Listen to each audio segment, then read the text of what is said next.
Hello दोस्तों, मैं हूं दिनेश के वोरा। आप सबका स्वागत है न्यूज टाइम के ऊपर। टॉक शोज की श्रृंखला में हम लगातार अफगानिस्तान के मुद्दे पर बात कर रहे हैं, मेहमानों से, विद्वानों से, डोमेन एक्सपर्ट से। और हमारी खुशकिस्मती की आज हमारे साथ हैं डॉक्टर आराधना तलवार। ये एक रिसर्चर हैं और इन्होंने विदेश नीति पे, खासतौर से मिडिल ईस्ट में और खासतौर से इसराइल, पैलेस्टाइन, सीरिया, उनके ऊपर काफी इनकी महारत है। पहले भी कई बार हमारे शो पर ये आ चुकी हैं, इसलिए हमारे दर्शक इनके साथ काफी हद तक वाकिफ हैं। तो बहुत लंबा चौड़ा परिचय ना देते हुए सीधे मुद्दे की बात करते हैं। और मुद्दे की बात है अफगानिस्तान। अफगानिस्तान में काफी पानी बह गया पिछले कुछ हफ्तों के अंदर। बहुत तेजी से घटनाक्रम चेंज हुआ। हालात ऐसे हो गए कि लोगों को वहां से निकालने की नौबत आई और सारी सरकारें, या यूएस था या ईयू थे या इंडिया था या बाकी देश थे, वो अपने लोगों को वहां से निकालने में लग गए। तालिबान का खौफ और फिर तालिबान 1.0 2.0 की बातें। एक तरह से कहा जाए तो एक बड़ी कॉम्प्लिकेटेड, एक मिक्स पिक्चर निकल के आ रही है। खौफ भी है कि क्या वही तालिबान होगा, और ये खतरा सिर्फ हिंदुस्तान ही नहीं, अमेरिका, ईयू के देश, रशिया, चाइना, वो भी महसूस कर रहे हैं। ईरान भी महसूस कर रहा है। हालांकि पाकिस्तान में खुशियां मनाई जा रही हैं। पर अभी जो बातें हो चुकी हैं उस पर ज्यादा तवज्जो ना देते हुए हम आगे की रणनीति पर बात करेंगे कि अल्टीमेटली जो हो चुका है अब वो वापस नहीं आ सकता। काबुल पे कब्जा हो गया है। पंजशीर की लड़ाई भी चल रही है, छोटा सा हिस्सा है नॉर्दर्न अलायंस के अंदर। अब ऑलमोस्ट मिनिस्ट्री बनने की बात आ रही है, जिसमें करजाई साहब ने सुना है कि काफी महत्वपूर्ण रोल निभाया है। और वो हामिद करजाई शिमला में पढ़े लिखे हैं, भारत के साथ उनका काफी प्यार रहा है। शायद वो ऐसा फैक्टर बने, इसे मैं पहले भी कई शो में कह चुका हूं कि शायद करजाई फैक्टर जो होगा एक भारत के फेवर में जाएगा और वो शायद तालिबान को उस सोच से थोड़ा दूर कर पाए जहां पे भारत को उनसे खतरा तालिबान से महसूस हो सकता है। बहुत सारे विद्वानों ने इसके ऊपर बातें कही हैं, लेकिन आज डॉक्टर आराधना, जो कि एक रिसर्चर हैं विदेश नीति पर, उनसे हम बात कर रहे हैं। तो आराधना, स्वागत है आपका। बहुत बहुत धन्यवाद। अ, आराधना, अब जो दिशा निकल कर आ रही है, अब जो नए डेवलपमेंट हो रहे हैं, उसको आप किस कॉन्टेक्स्ट में देखते हैं? जी, पहले तो मैं आपको बहुत बहुत धन्यवाद कहना चाहूंगी कि मुझे आपने एक मौका दिया और इस चैनल के थ्रू दर्शकों से हम कनेक्टेड रहें। और बहुत इम्पोर्टेंट मुद्दा है जो अफगानिस्तान का इस वक्त जो चल रहा है, और जिसपे हर देश की विदेश नीति और लीडर्स लगे हुए हैं जोड़ने के लिए, जोड़ने की जी क्या आगे जी फ्यूचर हो सकता है। इस वक्त जो रीसेंट डेवलपमेंट्स हो रही हैं वो हाल फिलहाल में, जैसे कि फॉर एग्जांपल मैं शुरू करूंगी यूएस से। यूएस के प्रेसिडेंट ने कहा है कि वो इवैक्यूएट करेंगे जो उनके सोल्जर्स हैं बाय 31 अगस्त। जी उस पे काफी सवाल उठे हैं और काफी क्रिटिसिज्म भी आया है, काफी सपोर्ट भी आया है। जी सपोर्ट इस तरह से आया है कि अगर हम उनके नजरिए से देखें तो ये वॉर बहुत खिंच गई थी। और क्रिटिसिज्म अगर मैं देखूं तो इस हिसाब से आया कि इस चीज की दो कंपोनेंट्स हैं। एक तो जी। है वॉर ऑन टेरर, दूसरा है rebuilding of Afghanistan as a nation, के लिए करेक्ट। जिसको सिर्फ यूएस ने ही नहीं, पूरी इंटरनेशनल कम्युनिटी ने अबैंडन किया है, जी कहीं जाके ये निग्लेक्ट किया है फैक्टर। जी अब कहते हैं कि फ्राइडे से इवैक्यूएशन शुरू होगी, जिससे रिलेटेड सीआई के डायरेक्टर मिले हैं तालिबानी डेलीगेशन से काबुल में। वो मिले हैं क्योंकि वो चाहते हैं कि जो उनके सिक्योरिटी फोर्सेस हैं, जो डिफेंस पर्सनल, वो सेफली वापस आ जाएं यूएस में। और जो अफगान बहुत बहुत ज्यादा जरूरत चाहते हैं इस वक्त प्रोटेक्शन की, उनको भी वहां से बाहर निकाला जाए, इवैक्यूएट किया जाए। तो इस तरह से ये बैक चैनल डिप्लोमेसी चली हुई है इस वक्त यूएस की और तालिबान की। यूएस बेसिकली प्रेशर डालने की कोशिश कर रहा है इस वक्त तालिबान पे कि जो बचे हुए सैनिक हैं, डिफेंस पर्सनल हैं, वो वहां से निकाले जाएं यूएस के। तो ये तो रही यूएस की बात। और जी अगर हम वैसे देखें बाकी मुल्क जो आजकल जैसे आपके G7 हो गए, और यहाँ तक कि यूके ने भी कह दिया है कि वो तालिबान से टॉक करने के लिए तैयार हैं। जी फ्रांस, यूके, चाइना ने ऑफ कोर्स पहले ही कह दिया था। टर्की कह रोल प्ले कर रहा है अभी, रशिया। तो ये सारे कंट्रीज, अब हमारा देश भी इसमें, इंडिया भी है, काफी हाई लेवल मीटिंग्स हुई है इस चीज को लेके कि इंडिया का क्या रोल रह सकता है। एंड बहुत सारी चर्चा हुई है इस पे कि इंडिया का आगे का क्या टेक होगा और व्हाट इज द सोल्यूशन और स्ट्रेटेजी जो इंडिया लेना चाहती है। जी तो इस चीज को लेकर इस वक्त सबसे ज्यादा मैं कहना चाहूंगी ह्यूमैनिटेरियन एंगल पे इस वक्त फोकस है, in terms of soldiers, in terms of casualties और also in terms of Afghan citizens काफी casualties हुई हैं और वहाँ के लोग इस वक्त काफी दहशत में हैं, काफी डर में हैं कि अगर ये जैसे आपने कहा है कि गवर्नमेंट इन ट्रांजिशन है, पहले ये बात भी उठ रही है कि 6 months के लिए ट्रांजिशन गवर्नमेंट होगी, उसके बाद ये लोग परमानेंट गवर्नमेंट एक बनाना चाहेंगे। जी तो वो भी काफी चल रहा है। तो ये ओवरऑल जो इस वक्त की रीसेंट डेवलपमेंट्स हैं अफगानिस्तान को लेके देशों के चल रहे हैं। डॉक्टर आराधना, अभी मिनिस्ट्री फॉर्मेशन की बात चल रही है ताकि चीजें सेटल हो सकें और देश डिसाइड कर सके कि उनको उसको मान्यता देनी है नहीं देनी है। इसमें बहुत सारे नाम निकल के आए हैं नए मिनिस्ट्री के लिए, जिसमें खास तौर से मुल्ला बरादर, जिसके साथ में हामिद करजाई जो कि पहले प्रेसिडेंट रह चुके हैं, शिमला में पढ़े लिखे हैं, भारत के मित्र भी हैं, काफी हद तक एक सॉफ्ट अप्रोच रखते हैं भारत के लिए। वो शायद एक सूदिंग फैक्टर हो सकते हैं तालिबान के साथ सरकार के अंदर एक अहम हिस्सा निभाने के लिए, क्योंकि तालिबान के पास एडमिनिस्ट्रेटिव अनुभव बिल्कुल नहीं है, उन्हें सरकार चलानी नहीं आती है। साथ में डॉक्टर अब्दुल्ला अब्दुल्ला भी हैं उसके अंदर। लेकिन जो एक चीज लोगों को खटक रही है और मुझे भी लग रहा है कि वो है हक्कानी ग्रुप का आना वहां पर।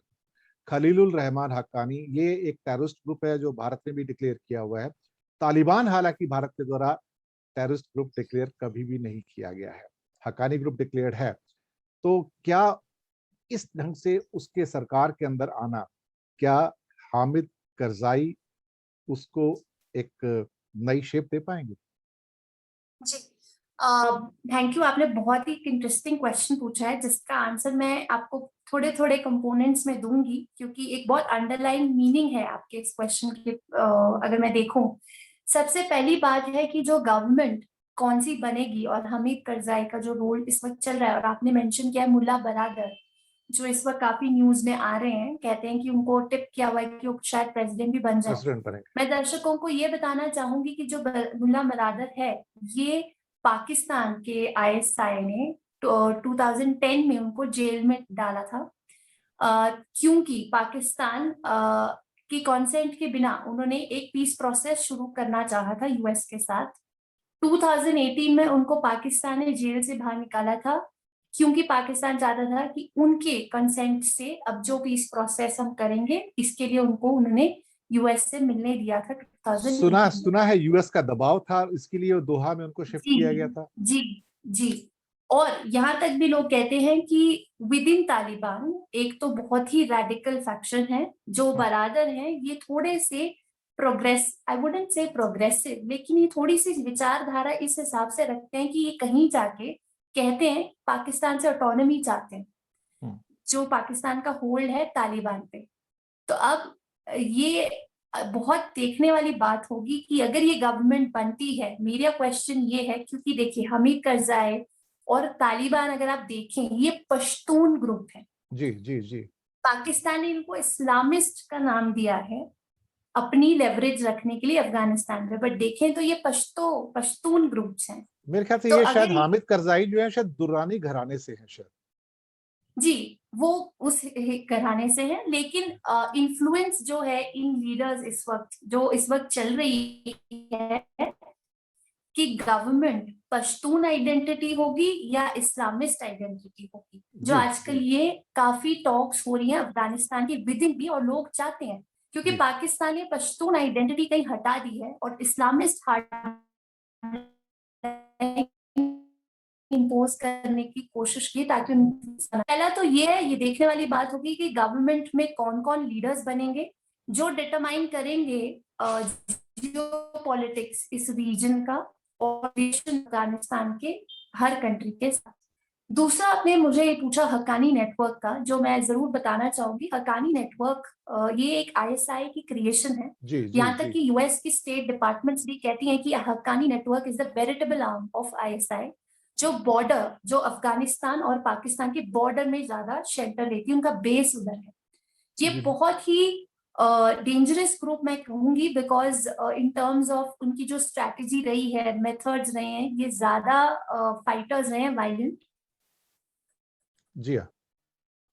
और इनका जो लीडर है इस वक्त, जी उनको ज्यादा है कि देखिए उनका स्ट्रॉन्ग होल्ड रहेगा। तालिबान लीडर इस जी वक्त जी अमंग द 2 डेप्यूटी लीडर्स है जी तालिबान जी के इस वक्त 2 डेप्यूटी लीडर है, एक है पश्तून जी और एक दूसरे हैं हकानी नेटवर्क के। जी जी जी ये ग्रुप उभर के आएगा। इनफैक्ट अगर देखें तो कुछ सेक्शन है जो बिल्कुल हकानी नेटवर्क के अंडर ही है, उन्होंने जी कंट्रोल लिया है, इन्फ्लुएंस है। और ये आईएसआई की क्रिएशन है, तो पाकिस्तान जरूर इनको बैकअप करता है और जी। चाहेगा कि आईएसआई का हमेशा हकानी का स्ट्रॉन्ग होल्ड रहे और कहीं जाके गवर्नमेंट में भी इनको पोजीशंस मिले। दैट अब विल गिव इसमें पाकिस्तान अ लेवरेज। इसमें खासतौर से सिराजुद्दीन हक्कानी, उनके जो भाई हैं अनस हक्कानी, उनको तो काबुल का खैर एक तरह से प्रोटेक्शन के लिए भी उनको भी नियुक्त कर दिया गया था। ये वजीरिस्तान में उनका जो मीरान शाह है, जहाँ पर उनका हेड जी ऑफिसर है, जहाँ से ऑपरेट करते हैं और उनको सुरक्षा भी मिल जाती है पाकिस्तान की ओर से। और ये आपने सही कहा कि आईएसआई के द्वारा ही सारा का सारा ये क्रिएशन है। जी कहीं ना कहीं वो इन चीजों को इन्फ्लुएंस करने की कोशिश करेंगे कि भारत के अंदर, जैसे कि कल एक इमरान खान का भी एक एब्सर्ड सा स्टेटमेंट आया था कि तालिबान हमें मदद करेगा कश्मीर को फतेह करने में। जी ये शायद पाकिस्तान के इन्फ्लुएंस को शो कर रहा है गवर्नमेंट मेकिंग के अंदर अफगानिस्तान में। जी। और अगर ऐसा होता है तो फिर कहीं ना कहीं खतरा तो भारत के लिए है, लेकिन इस खतरे को दुनिया के बाकी देश भी आराधना महसूस कर रहे हैं। जहां तक मुझे लगता है कि इंडिया के लिए खतरा से ज्यादा काफी डायलेमा है इस वक्त कि ये सारी सिचुएशन जो बदलती हुई अफगानिस्तान में है, इसका डेफिनेटली एक नेगेटिव इम्पैक्ट इंडिया को बहुत सारी एरिया से है, नॉट जस्ट सिक्योरिटी। आप देखिए कि जितनी इन्वेस्टमेंट इंडिया की रही है, ये मैंने पहले भी बहुत हर जगह कहने की कोशिश की है कि मोर देन सिक्योरिटी, इंडिया का सबसे बड़ा सॉफ्ट पावर एग्जाम्पल अफगानिस्तान रहा है। हमारे इन्वेस्टमेंट्स रहे हैं मिलियन ऑफ डॉलर्स में। तो अगर ये गवर्नमेंट्स आ जाती है इन पावर, ऑल्दो कहा है गवर्नमेंट तालिबानियों ने कि हम इन्वेस्टमेंट्स होने देंगे, प्रोजेक्ट्स चलने देंगे, लेकिन ग्राउंड रियलिटी सभी देख रहे हैं कि इस जी वक्त हो क्या रहा है। जी तो इंडिया को एक तो आप कह दीजिए कि इकोनॉमिक लॉस हो सकता है कि अगर प्रोजेक्ट्स रुक गए। दूसरी बात डेफिनेटली, जैसे आपने सिक्योरिटी की बात उठाई, देखिए जब अफगानिस्तान में पहले जब तालिबान आया था 96 में, तो मैं इसको रूल आउट नहीं करूंगी कि वो अगर हम क्रोनोलॉजी देखें तो वो अभी भी हो सकती है। 96 में जैसे पावर में आया, उसके बाद कश्मीर में इंसर्जेंसी और टेररिज्म बढ़ता गया टुवर्ड्स लेट 90s। और ये सब पाकिस्तान, वहाँ के जो लीडर टेररिस्ट ग्रुप्स हैं और हमारा जो कश्मीर है, यहाँ बॉयल होता गया। तो इस वक्त मैं डेफिनेटली रूल आउट नहीं करूंगी, क्योंकि आप देखिए तालिबान के अलावा भी बहुत अफिलिएटेड ग्रुप्स हैं, जैसे आपके अलकायदा हो गए, एलईटी हो गए, जैश ए मोहम्मद हो गए। और मैं दर्शकों को ये बताना चाहूंगी कि रशिया और ईरान ये ग्रुप्स को टेररिस्ट ग्रुप्स नहीं इंक्लूड करते हैं। They don't explicitly criticise. वो करते हैं वो ग्रुप्स जो उइगुर्स जिसमें पार्ट है या उनको जिंगजैंग के खतरा हो। तो ये इंडिया का टेक है। अगर आप देखिए रिसेंटली जो पिछले हफ्ते यूएनएससी में मीटिंग हुई थी, तो इन कंट्रीज ने इन टेररिस्ट ग्रुप्स का नाम नहीं लिया था, जहां रशिया और चाइना ने, इंडिया ने लिया था। क्योंकि ये ग्रुप्स कहीं ना कहीं सब एसोसिएटेड हैं, लिंक्ड हैं।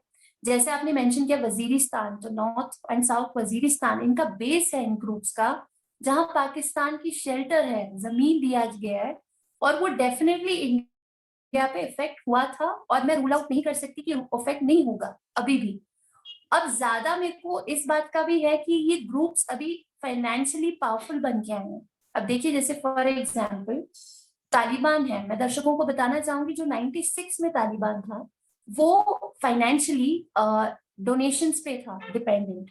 जो अब ये ग्रुप्स आए हैं, इनकी अपनी एक इकोनॉमी है। सबसे मेजर रेवेन्यू इनका रहा है इलीगल ड्रग ट्रैफिकिंग, ड्रग्स का। और सबसे दूसरा खतरनाक रेवेन्यू सोर्स रहा है इन्होंने जो टैक्सेशन की है ट्रांजिट गुड्स में, जो पाकिस्तान अफगानिस्तान के बॉर्डर से पास होते थे।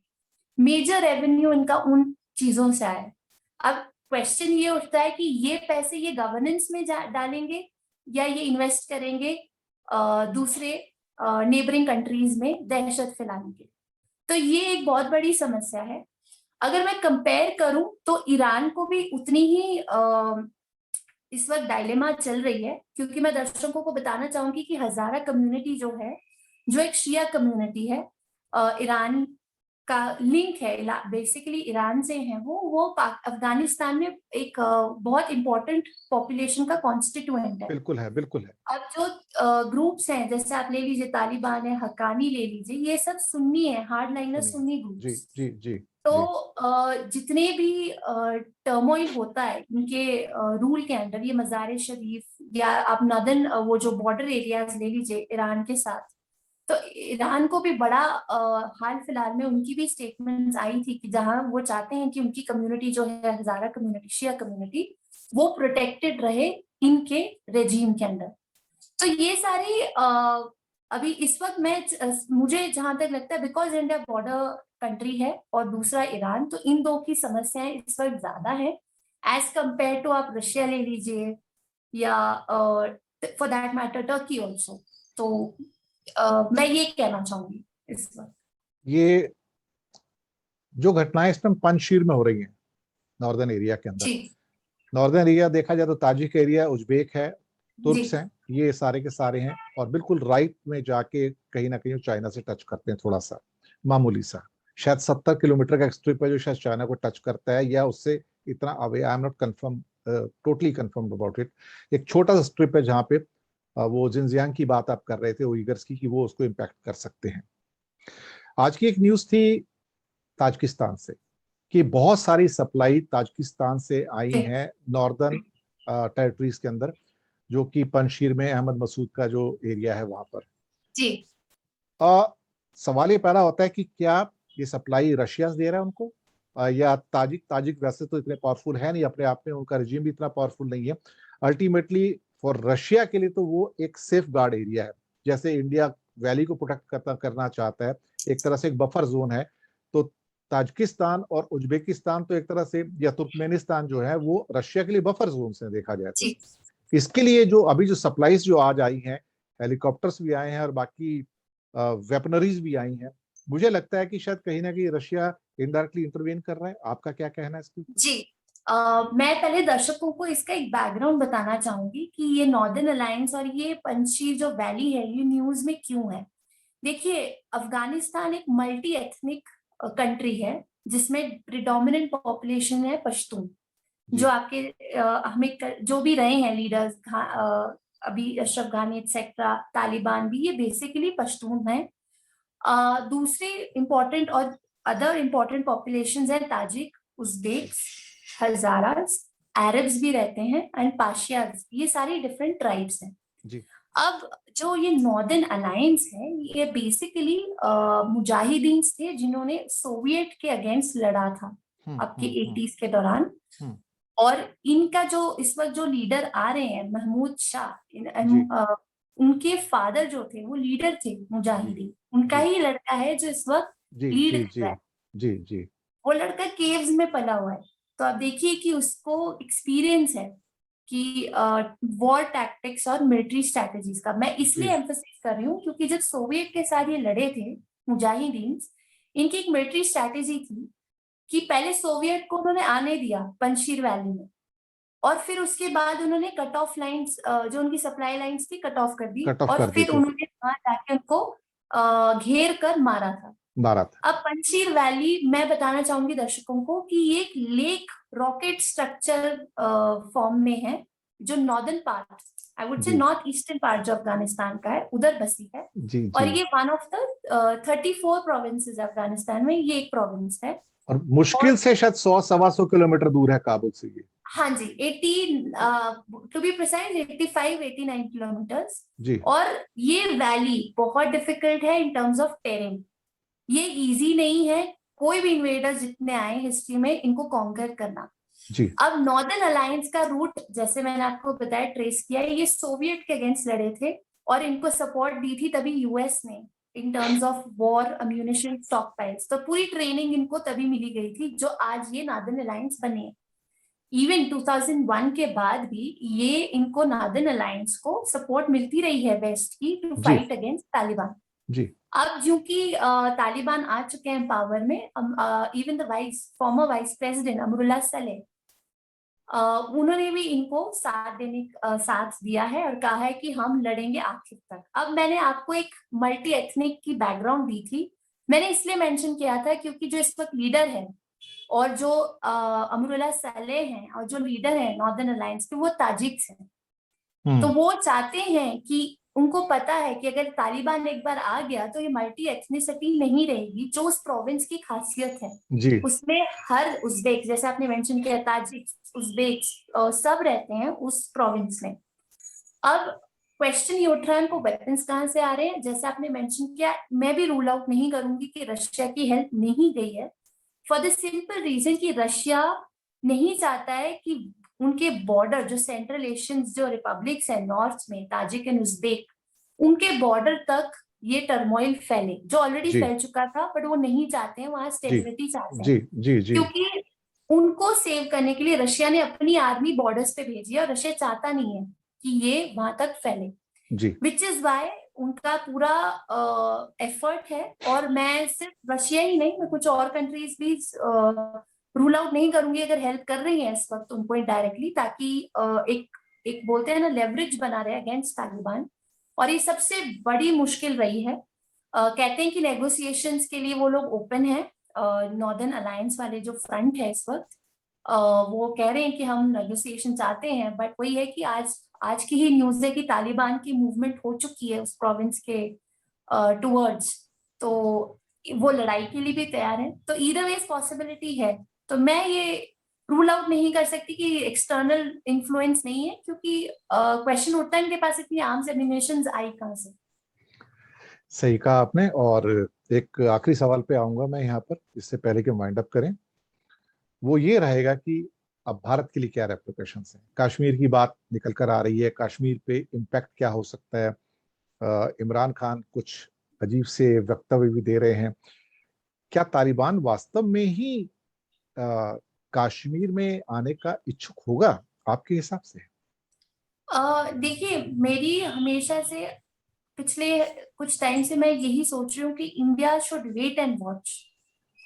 कोई भी ऑफिशियल कमिटमेंट करने से पहले इंडिया के लिए इस वक्त बहुत जरूरी है पहले तो ये देखना कि अफगानिस्तान की विद इन डेवलपमेंट्स क्या हैं, कौन सी गवर्नमेंट, कौन से लीडर्स बन रहे हैं गवर्नमेंट में, कौन कौन आ रहा है। और दूसरी बात है, डेफिनेटली सिक्योरिटी इज समथिंग कि इंडिया को ऑलरेडी एक पॉलिसी बना लेनी चाहिए प्रोएक्टिव, रादर देन वेट करना। कश्मीर रूल आउट नहीं हो सकता। जैसे मैंने कहा 90s में भी सेम क्रोनोलॉजी थी, तो अगर मैं हिस्ट्री, अगर मैं एक्सपीरियंस देखूं, तो मैं रूल आउट नहीं कर सकती। ऑल्दो तालिबान ने जरूर कहा है कि हमें कश्मीर से लेना देना नहीं है, लेकिन उसमें पाकिस्तान का जो एंगल आता है और सबसे इम्पोर्टेंट चाइना का, तो मैं उसको रूल आउट नहीं कर सकती कि, और या इंडिया को अपनी जो सिक्योरिटी पॉलिसीज हैं इसको ज्यादा प्रोएक्टिव करके पहले ही अपनी स्ट्रैटेजीज इन प्लेस रखने की जरूरत है इस वक्त। मोर इम्पोर्टेंटली आप देखिए इस वक्त एंगल भी बदल गए हैं। पहले था तालिबान पाकिस्तान, अब हो गया तालिबान पाकिस्तान चाइना। तो आप तीन एंटिटीज को अगर देखें तो इंडिया को डेफिनेटली अपनी सिक्योरिटी इग्नोर नहीं करनी चाहिए। और कश्मीर एक मुद्दा इसलिए उठ सकता है क्योंकि बहुत इजी है उनको वहां से बॉईल करवाना, और एनीवे हमारे लिए वो हमेशा से एक इशू रहा है जो हमें सॉल्व करने की जरूरत है। सिक्योरिटी इशू है, बॉर्डर स्टेट है, तो इस दौरान अगर मैं देखूं और जैसे रहा है, तो ये definitely Kashmir, I will not rule out की बॉईल नहीं होगा। बट मैं फिर भी कहूंगी कि इंडिया को वेट एंड वॉच पॉलिसी रखनी चाहिए, ना ज्यादा हॉकिश ना डोविश पॉलिसीज, बट एक बार देख लेना चाहिए कि कौन कौन से एक्टर्स इंपॉर्टेंट होंगे। यस डेफिनेटली, तो सिक्योरिटी तो एक मुद्दा होगा ही। बिल्कुल सही कहा आपने, क्योंकि जो भी नॉन स्टेट एक्टर्स हैं, जैश है या एलईटी है, और उसके अलावा और भी बहुत सारे वहां जी पर हैं।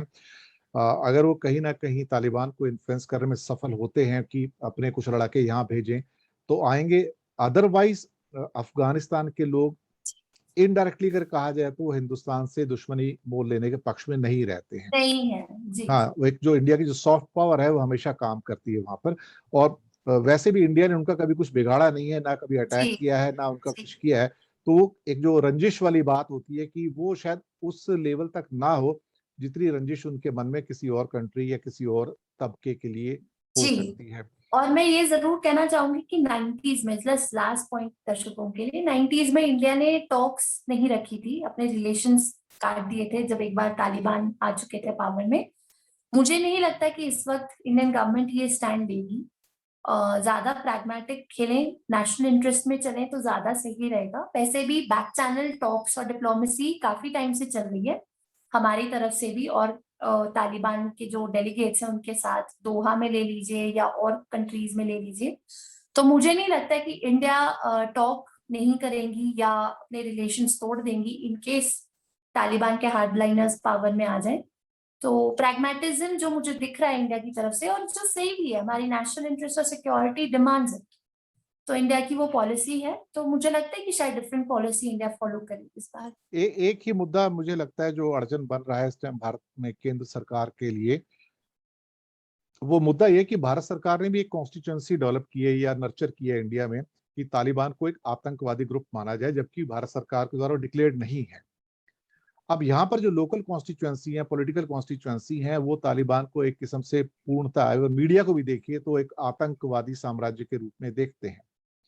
सरकार का डिलेमा ये पैदा होता है आराधना जी की अगर वो बातचीत करते हैं तो अपनी कॉन्स्टिट्यूएंसी से मार खाते हैं यहाँ पर। तो जो उन्होंने लोकप्रियता हासिल की हुई है यहाँ पर, और जिसके बेस पे शायद वो कुछ अगले इलेक्शंस की तैयारी भी हो रही है, उत्तर प्रदेश के इलेक्शंस की भी, तो वहां पर कहीं ना कहीं सरकार को इस बात का डर भी लगता है कि हम अपनी डोमेस्टिक कॉन्स्टिट्यूएंसी को क्या जवाब देंगे अगर हमने वर्किंग रिलेशनशिप, और वो बनानी ही पड़ेगी एक दिन, क्योंकि उसके बाद जब सरकार बन जाएगी तो सरकारों के साथ हमें वर्किंग रिलेशनशिप रखनी पड़ती है।